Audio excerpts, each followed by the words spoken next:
नमस्कार। आप सब कैसे हो? मुझे आपको कुछ कहना है। बहुत पुरानी बात है कि हमारी ट्रांसफ़र बिहार से दिल्ली में हुई थी। हम जिस घर में आए उस बिल्डिंग में 5-6 फ्लैट थे, ज़्यादा फ्लैट नहीं थे। लेकिन जिस दिन हमारी ट्रांसफ़र हुई सब लोग हमें मिलने के लिए आए। सब लोगों ने हमारी बहुत खुशी खुशी मिले आपस में। सब लोगों ने हमारे बहुत पूछा कि आपको कुछ चाहिए तो नहीं, आप जब तक अपना घर नहीं सेट कर लेते हो जो भी चीज़ चाहिए मैं बोल दी थी। लेकिन मैंने एक चीज़ देखी कि वहाँ कोई भी ना किसी की निजी ज़िंदगी में दखल नहीं देता, पर सुख दुख में सब आपस में खड़े हो जाते थे। मेरे को बहुत अच्छा लगा। चलो इतना तो अच्छा है, कोई नमस्ते राम राम आते जाते करते, इससे ज़्यादा किसी को कुछ नहीं था। लेकिन हमारे ऊपर वाले फ्लैट में रोज एक मीना रहती थी और वहाँ से रोज रोने चिल्लाने की ना आवाज़ें आती थी। वो जब भी बेचारी जाती स्कूल अपने बच्चों को छोड़ने तो वो बस आते जाते नमस्ते करती, इससे ज़्यादा वो किसी से बात नहीं करती थी।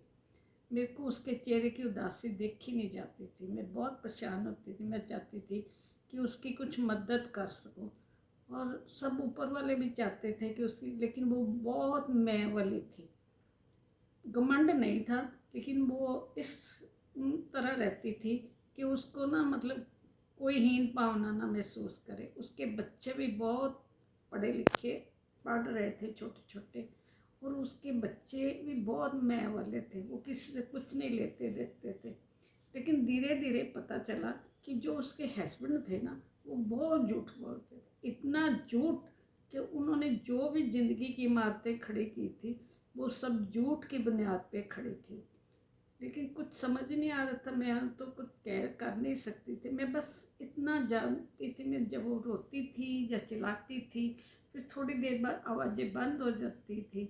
सब जाना चाहते थे लेकिन वो इतने अत्याचारी लोग थे, कोई उनके पास जाता ही नहीं था उसकी मदद करने के लिए। लेकिन बाहर से सब उसको मदद करते थे।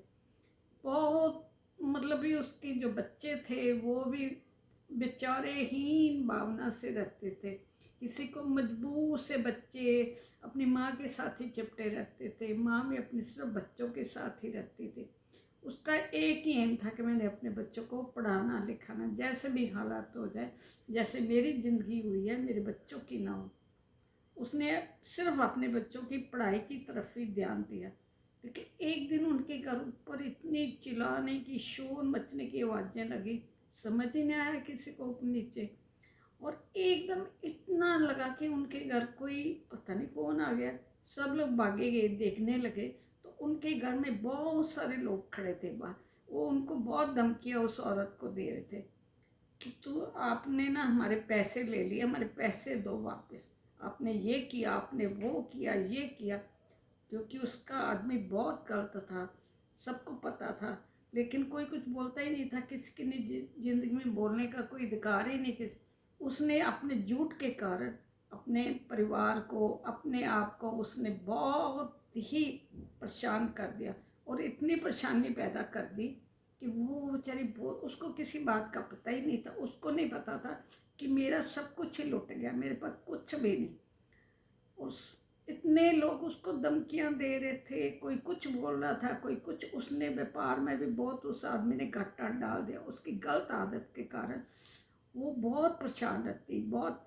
और इतना लोग उसको तंग करते, गंदी गंदी हैं, उसको धमकियां देते बहुत।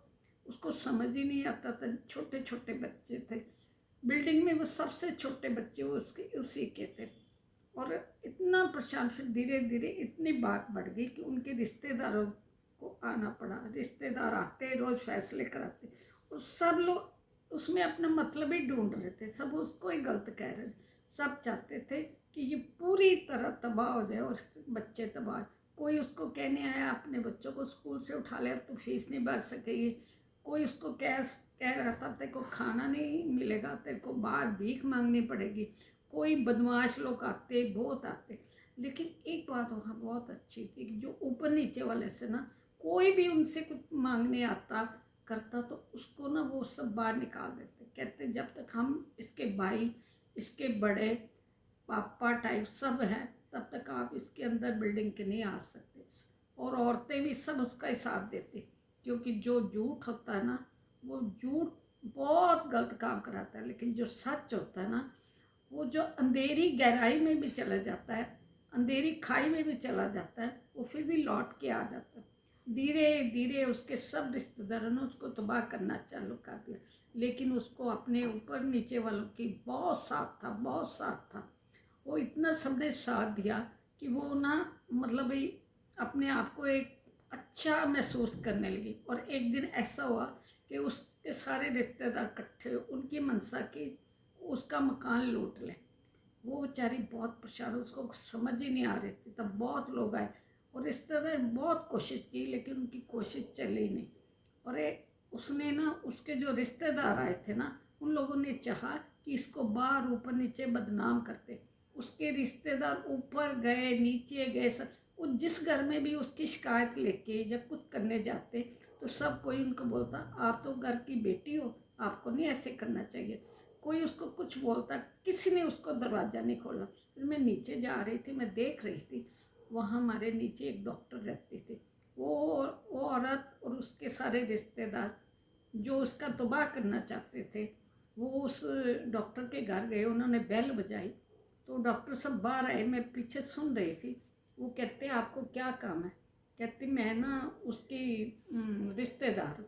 उन्होंने कहा, ठीक है, आप उसके रिश्तेदार हो, अगर तो तुम उसकी मतलब ससुराल की तरफ से आई हो, तो हम आपको ज़रूर दरवाज़ा खोलेंगे, क्योंकि हमें फ़र्ज है कि हमारी जो ऊपर बेटी है, उसके ससुराल वालों की इज्जत करना। अगर तुम उसकी बुराई करने आए हो और उसके लिए कोई तबाही करने आए हो, तो दरवाज़ा ये नहीं खुलेगा, सॉरी।